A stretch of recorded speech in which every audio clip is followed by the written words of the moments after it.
कल कहाँ तक थे हम लोग? हाँ, पॉलिनेशन, राइट।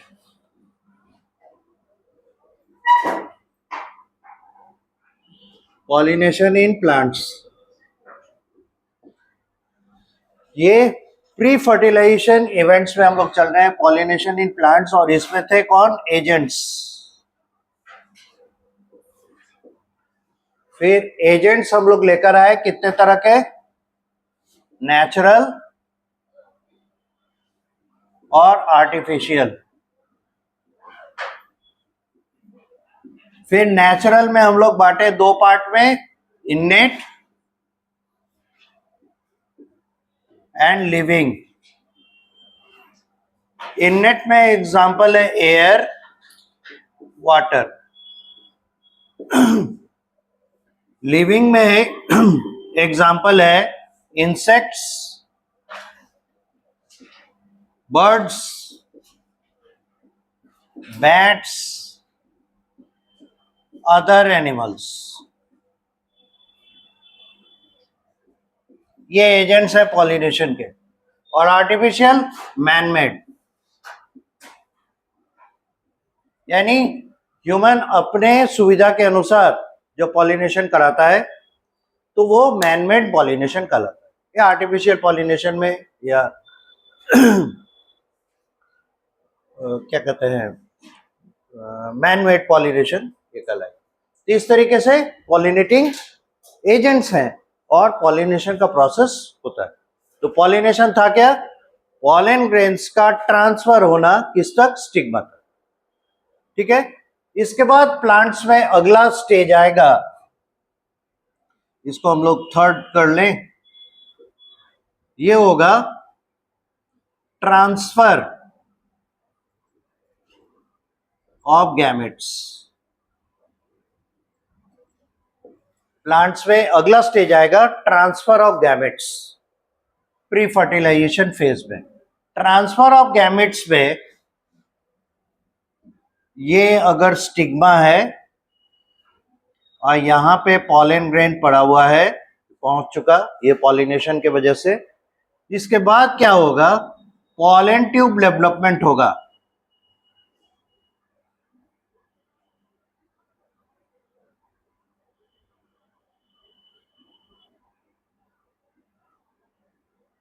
इस तरीके से पॉलन ट्यूब डेवलपमेंट होगा और इसमें दो मेल गैमेट्स पॉलन ट्यूब के टिप पर नजर आएंगे।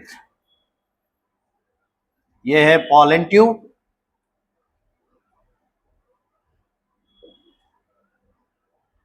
और ये हैं टू मेल गैमेट्स। इसके बाद क्या होगा? ये फर्स्ट मान लेते हैं, ये सेकंड कंडीशन मान लेते हैं।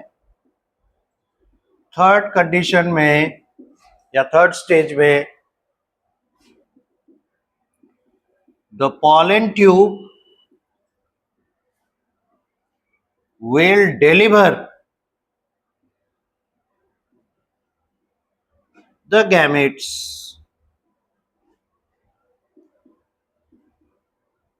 to the ovule, where fertilization will occur. इतने मतलब प्रोसीड्योर्स के बाद इनमें जाके फर्टिलाइजेशन का स्टेज आएगा। तो प्लांट में सेक्सुअल रिप्रोडक्शन के 3 स्टेजेस थे, pre fertilization stage, fertilization and post fertilization stage. तो प्री फर्टिलाइजेशन में गैमेट ट्रांसफर तक का इवेंट होता है। ठीक है। अब इसी का पैरेलल हम लोग को एनिमल में देखना है। यहां तक पूरा कीजिए।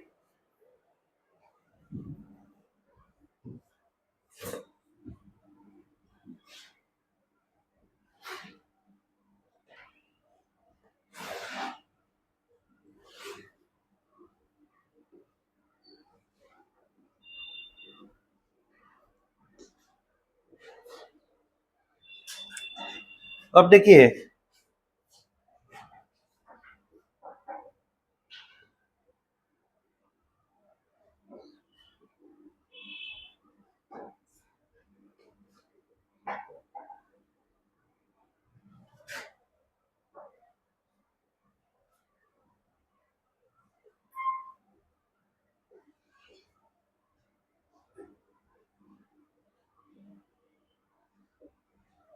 Sexual reproduction in animals pre fertilization phase.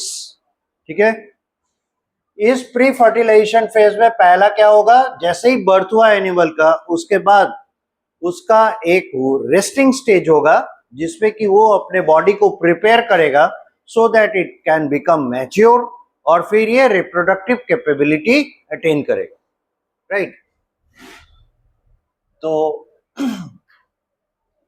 इसका पहला स्टेज होगा juvenile phase.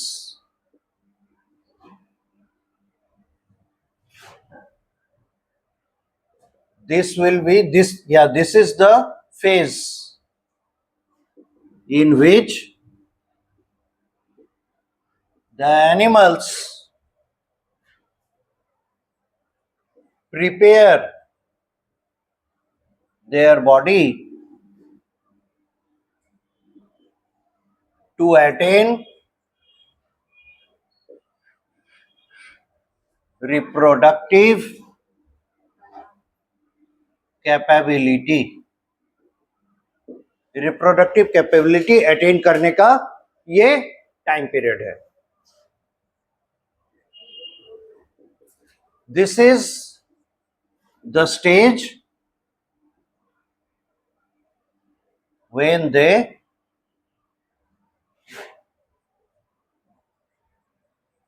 prepare for the maturity actually। Reproductive capability attain करना यानी कि मैच्योरिटी अटेन करना। यहीं पे एक point noted bye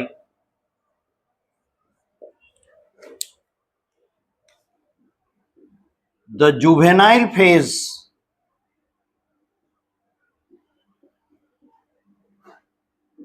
in plants is having a special term जिसे कहते हैं वेजिटेटिव फेज।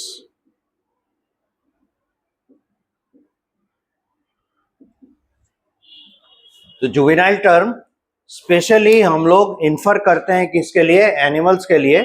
प्लांट्स के लिए इस स्टेज को हम लोग वेजिटेटिव फेज कहते हैं।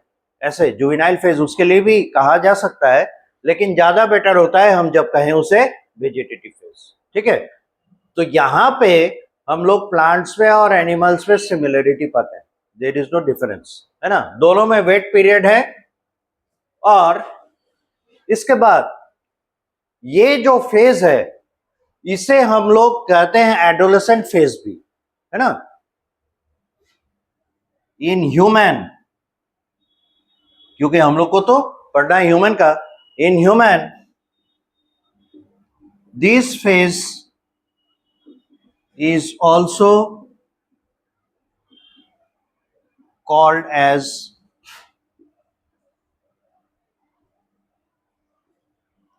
adolescent phase।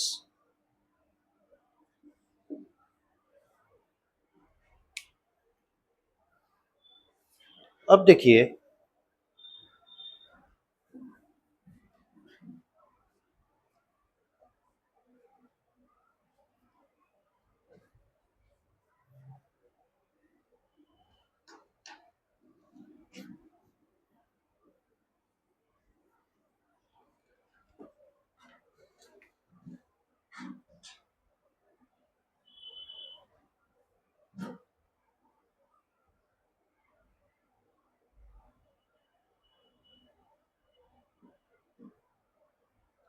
गैमेटोजेनेसिस, प्लांट्स में भी गैमेट डेवलपमेंट हुए मैच्योरिटी फेज में, है ना।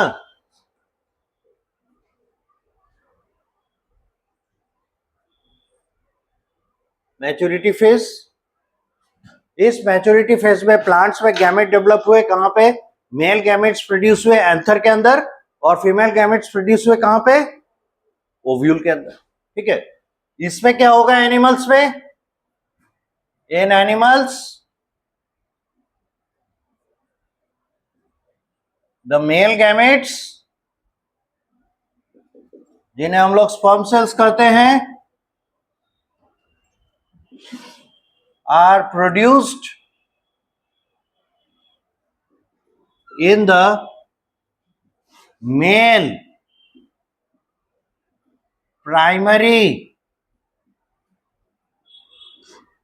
reproductive organ जिसका नाम है testis and the female gametes जिन्हें कहते हैं ovum are produced in the female primary reproductive organ जिसे कहेंगे ओवरी. यहां सेम टू सेम है इसीलिए डॉटेड लाइंस दिए.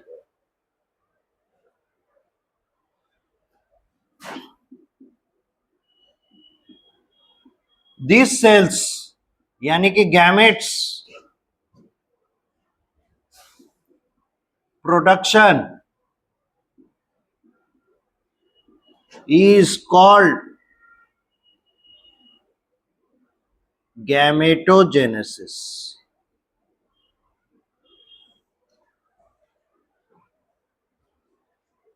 ठीक है, तो प्लांट्स में भी गैमेटोजेनेसिस हुआ, एनिमल्स में भी, स्पेशली ह्यूमंस में भी गैमेटोजेनेसिस हुआ.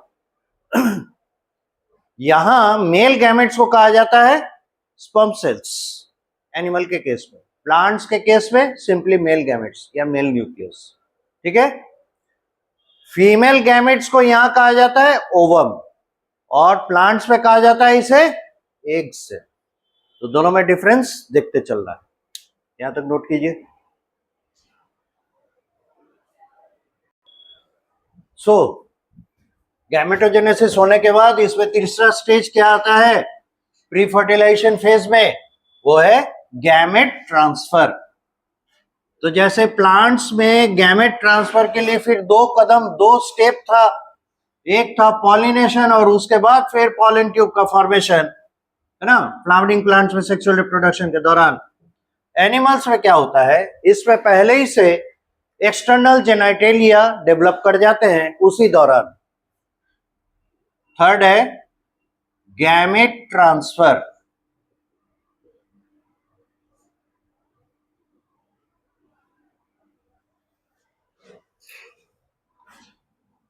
इन animals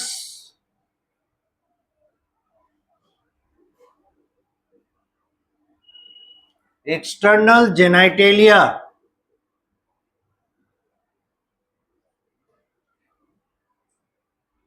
develop and are preformed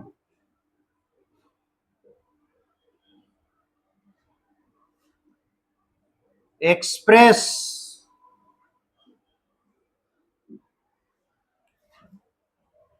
या ऐसे कहिए and are performed.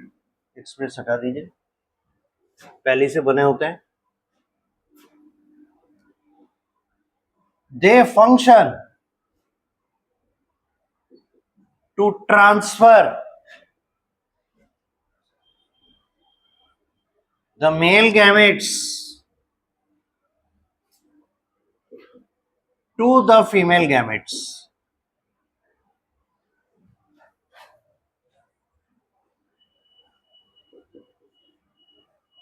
This process is called matting in animals.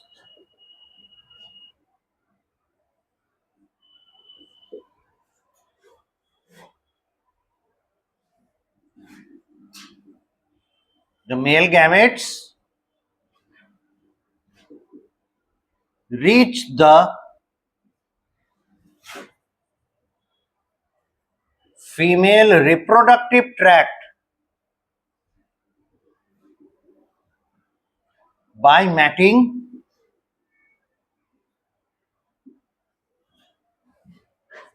swim to reach the female gamete for fertilization.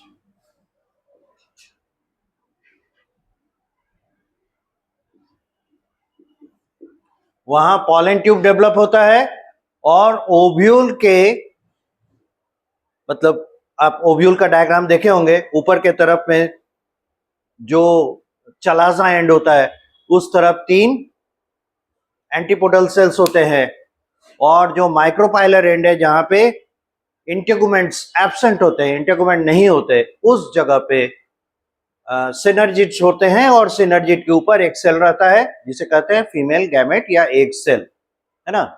जो हम लोग डायग्राम ड्रॉ करके मॉर्फोलॉजी ऑफ फ्लावरिंग प्लांट्स नहीं, ये प्लांट क्लासिफिकेशन जब पढ़ रहे थे तो एंजियोस्पर्म्स का स्ट्रक्चर देखे थे, लाइफ साइकिल जब देख रहे थे उस समय दिखाया हुआ है, बताया हुआ है। तो ओव्यूल में वही 7 सेल्ड स्टेज होता है और 8 न्यूक्लिएटेड स्टेज, वही 7 सेल स्टेज में है और वही 8 न्यूक्लिएटेड स्टेज में है।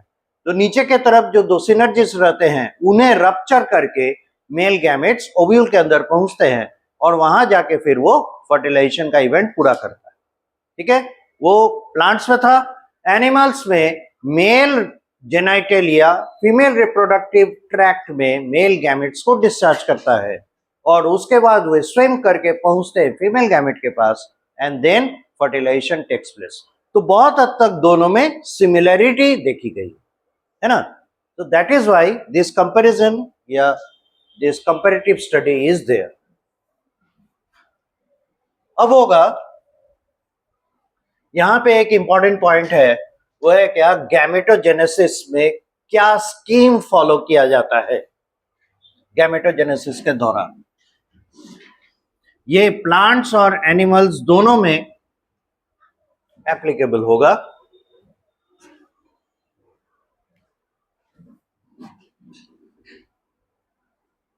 Important point, gametogenesis.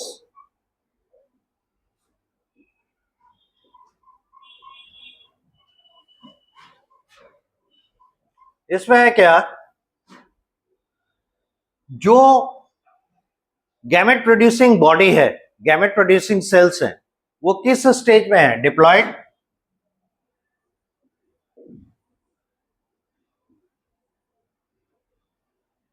Gamete producing body, ठीक है। इसे गैमेट प्रोड्यूस करना है और ये होंगे हैप्लॉइड, ठीक है।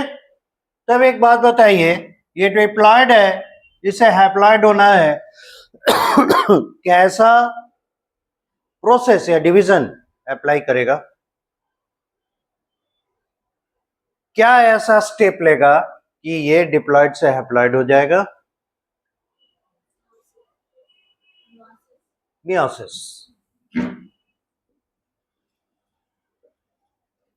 ये मियोसिस यूज करेगा, ठीक है, ध्यान से देखिएगा। तो आप जानते हैं मियोसिस के बाद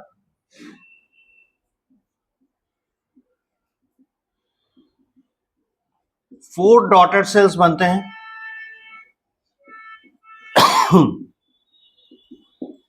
फोर डॉटर सेल्स बनते हैं। मेल के केस में भी बनेगा, फीमेल केस में भी बनेगा। 4 डॉटर सेल्स मेल में भी बनेंगे और 4 डॉटर सेल्स फीमेल में भी बनेंगे। लेकिन अंतर क्या होता है, मेल में all daughter cells transform into mature male gametes और फीमेल में out of 4 only 1 daughter cell transforms into mature female gamete। यहां पे डिफरेंस आता है और ये होता है true for human and flowering plants.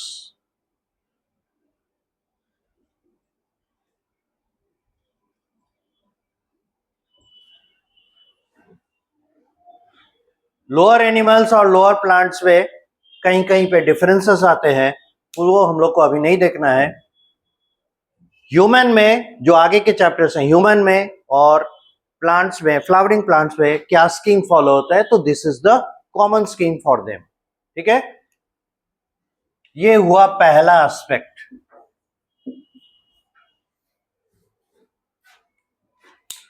इधर हो चुका है.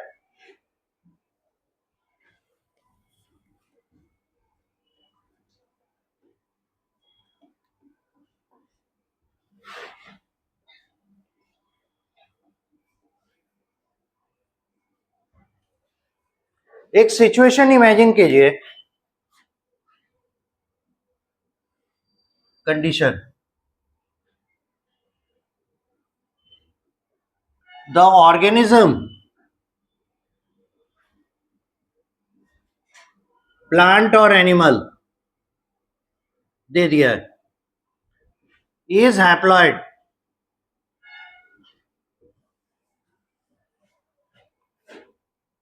ब्रैकेट पे कह रहा है अगर हैप्लॉइड लेना है तो प्लांट में एग्जाम्पल के रूप में क्या लिख सकते हैं, थैलोफाइटा,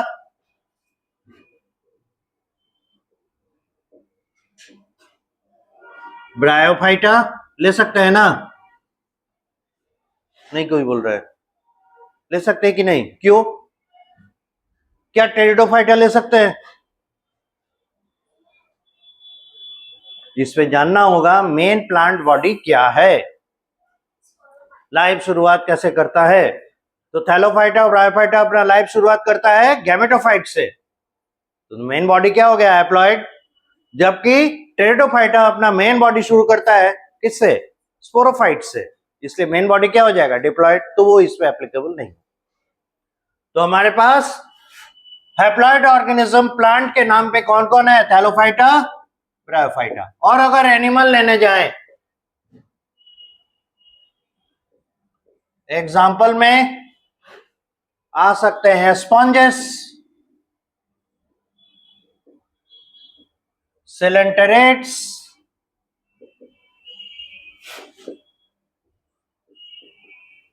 टीनोफोर्स एटसेट्रा. ठीक है, हम लोग एग्जाम्पल भी दे दिए भाई. देखिए इनमें से कोई एक है, इनका बॉडी हैप्लॉइड है. If they have to do sexual reproduction, then is it possible to produce gametes as we see?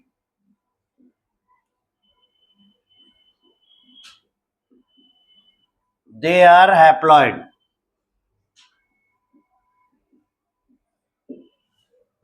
फिर आपको जताया कि देखिए भाई ये हैप्लॉइड्स हैं और ये सेक्सुअल रिप्रोडक्शन अगर करने जाने वाले हैं तो क्या ये गैमेट प्रोड्यूस कर पाएंगे, ये हैप्लॉइड हैं. और आपको हिंट कर रहा है कि गैमेटोजेनेसिस के दौरान ये कैसा प्रोसेस अप्लाई करता है, मियोसिस. ये क्वेश्चन सोचिए, यहां तक लिखिए. तो यहां इसका आंसर क्या होना चाहिए, yes they will produce gametes without meiosis but by converting their certain cells into gametes. Right, लिख लीजिए इसका आंसर. लिखिए yes, these organisms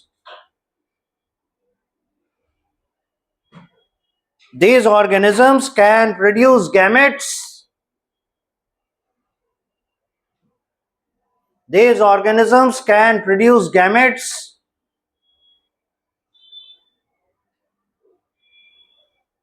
by converting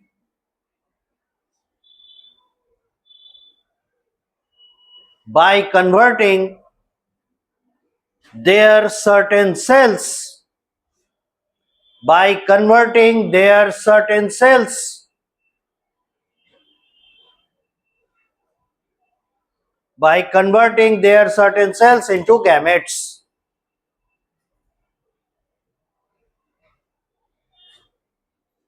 Full stop.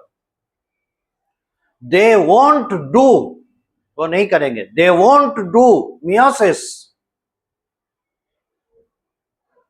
for the gametogenesis.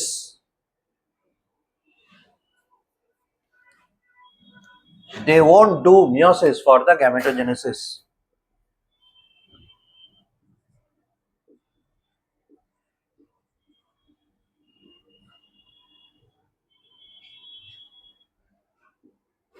In the above question, when these organisms do sexual reproduction,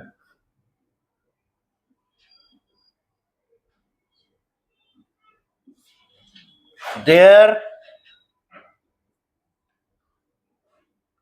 zygotes would be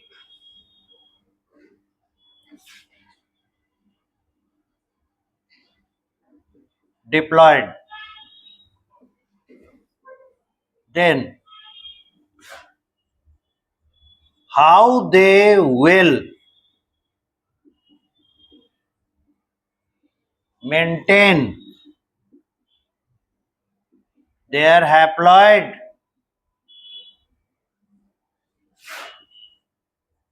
body status.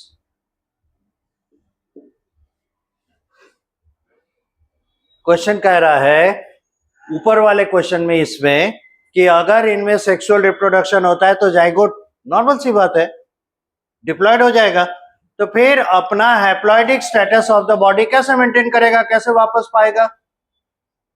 ठीक है, question लिखिए.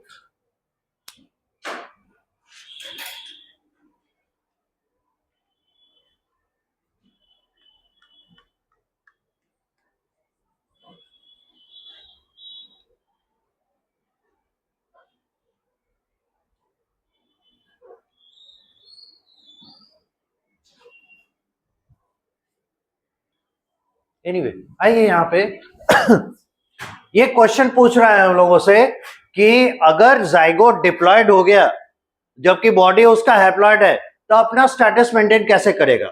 Answer में लिखिए they will,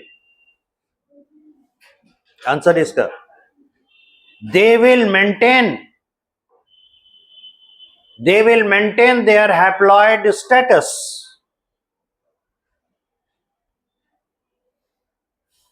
they will maintain their haploid status by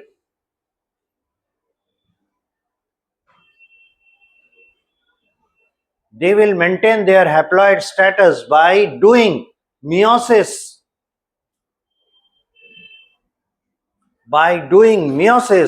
as a first division, by doing meiosis as a first division for the development of the body, for the development of the body of the organism, development of the body of the organism. Full stop. So ये बहुत important line है. So the haploids would do,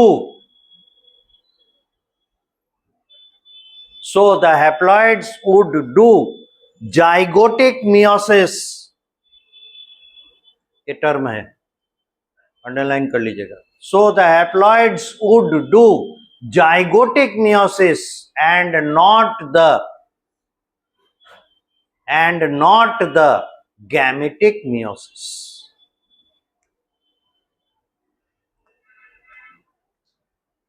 and not the gametic meiosis. Gametic meiosis term है, underline कर लीजिएगा.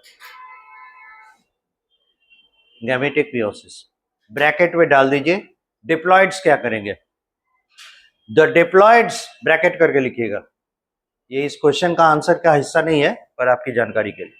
The diploids would do gametic meiosis and not the zygotic meiosis.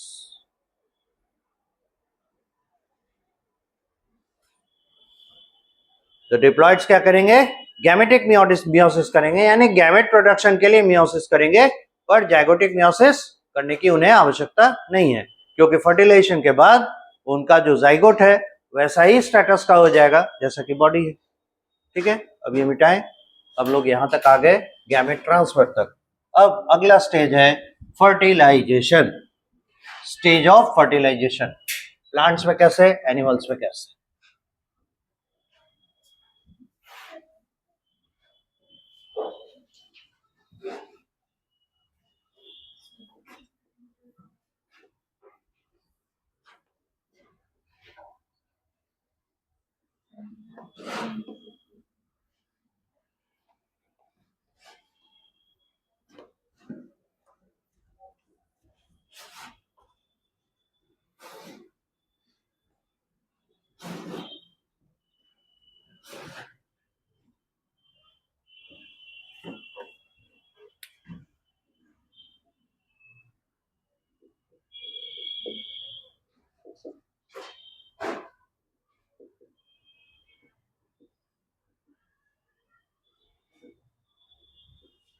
Next stage is fertilization.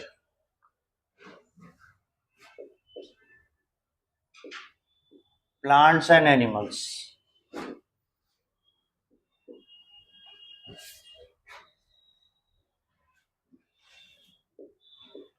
In flowering plants,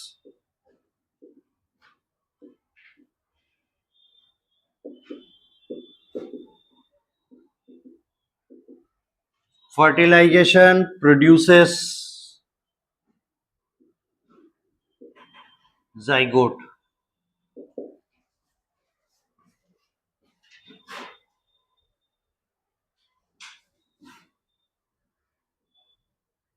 Zygote multiplies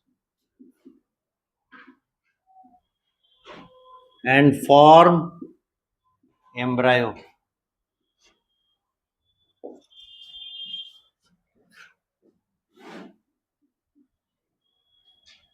The post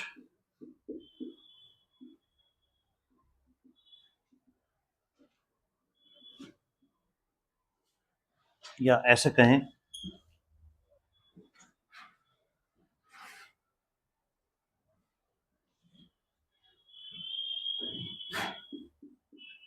the fertilization is external or internal.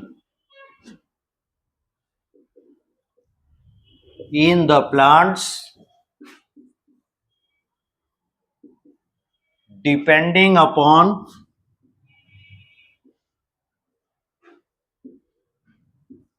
the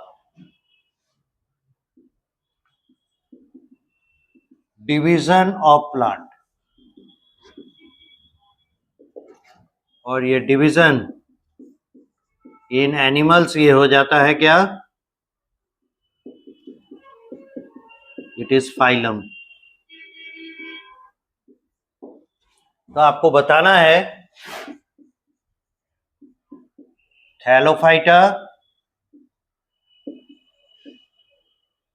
bryophyta, pteridophyta,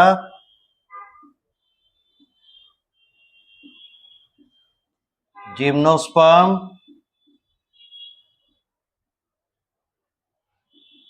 angiosperm. इनमें kinds of fertilisation.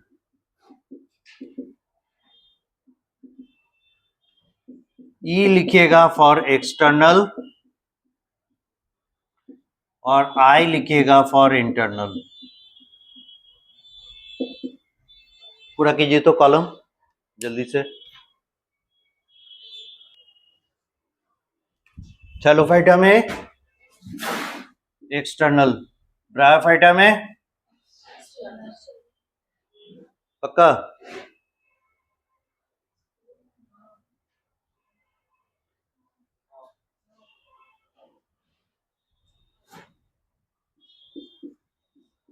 Pteridophyta में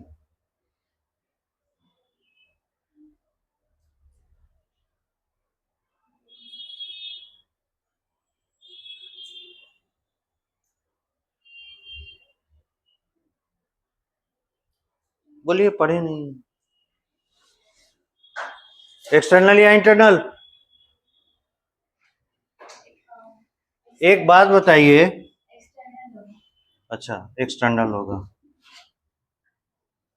gymnosperm में और angiosperm में internal. हमको ये बताइए किस कारण से ये एक्सटर्नल होगा, जबकि आप जानते हैं आर्किगोनिया, एंथेराइडिया ये बनते हैं। क्या आपको लगता है टेरिडोफाइट्स में एंथेरोजोइड्स फ्री तो होते हैं, आर्किगोनियम और उसके अंदर जो एक सेल रहता है वो फ्री होता है? क्या वो डिस्चार्ज किया जाता है? नहीं, एंथेरोजोइड्स रीच आउट करते हैं आर्किगोनियम के माउथ पे और उसके बाद वो इंटरनल फर्टिलाइजेशन करता है। तो एक्सटर्नल होगा, इंटरनल होगा। ब्रायोफाइटा में क्या होता है, मेल गैमेट्स यानी एंथेरोजोइड्स स्प्रेड कर दिए जाते हैं वाटर में और वो स्विम करते हुए कहां पहुंचता है, फीमेल गैमेट में, और उसके बाद वहीं स्पोरोफाइट बनता है। तो अगर ये फ्री हो गया होता तो स्पोरोफाइट तो ब्रायोफाइटा के क्या कहते हैं, गैमेटोफाइट में बनता ही नहीं। तो क्या लगता है, ये फ्री होगा, एक्सटर्नल होगा? नहीं, internal fertilization only thallophyte show external fertilization. पूरा कीजिए।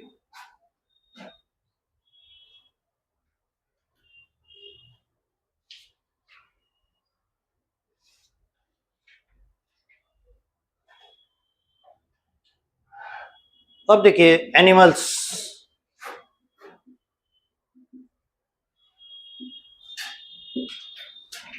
इनमें फर्टिलाइजेशन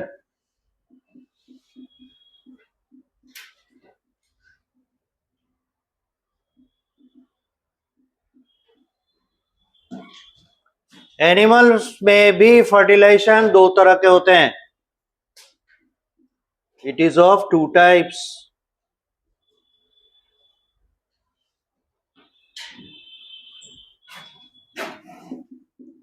एक्सटर्नल एंड इंटरनल।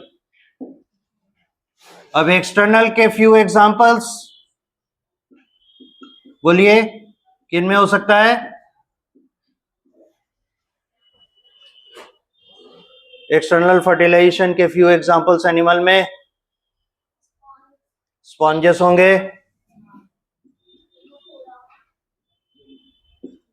और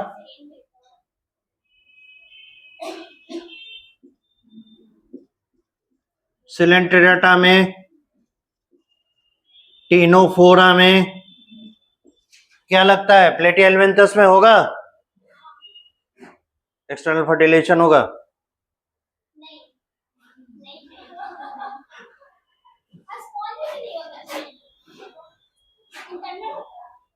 स्पॉन्जेस में इंटरनल होगा। बेचारे के पास बॉडी भी नहीं है, सेलुलर लेवल ऑर्गेनाइजेशन शो करता है, सब घोलमट्टा हो गया एटसेट्रा। इसीलिए पढ़ाए थे इतना। Internal fertilization all chordates,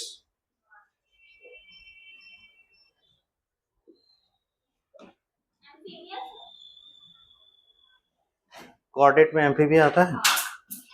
external में, एक्सेप्ट, यही तो लिखना था, एम्फीबिया।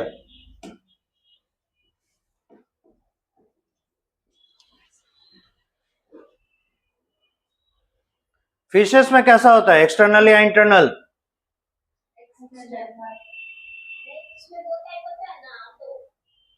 बिल्कुल सही, अब सही एंटेना पकड़ा है। इंटरनल होगा कॉन्ट्रैक्ट थाइस में और एक्सटर्नल होगा ऑस्टिक थाइस में। इसी में डाल दीजिए कॉन्ट्रैक्ट थाइस और इंटरनल वाले में ऑस्टिक थाइस। ऑस्टिक थाइस याद कीजिए किसको कहते हैं, बोनी फिशेस को, और कॉन्ट्रैक्ट थाइस कार्टिलेजिनस फिशेस को। पर नेचर में कार्टिलेजिनस फिशेस पहले आए, बोनी फिशेस बाद में आए। तो क्या बता सकते हैं बोनी फिशेस बाद में आए, ऐसा क्या है जिससे हम लोग प्रूव कर सके कि बोनी फिशेस ज्यादा एडेप्टेड हैं, well adapted to the surrounding? नहीं,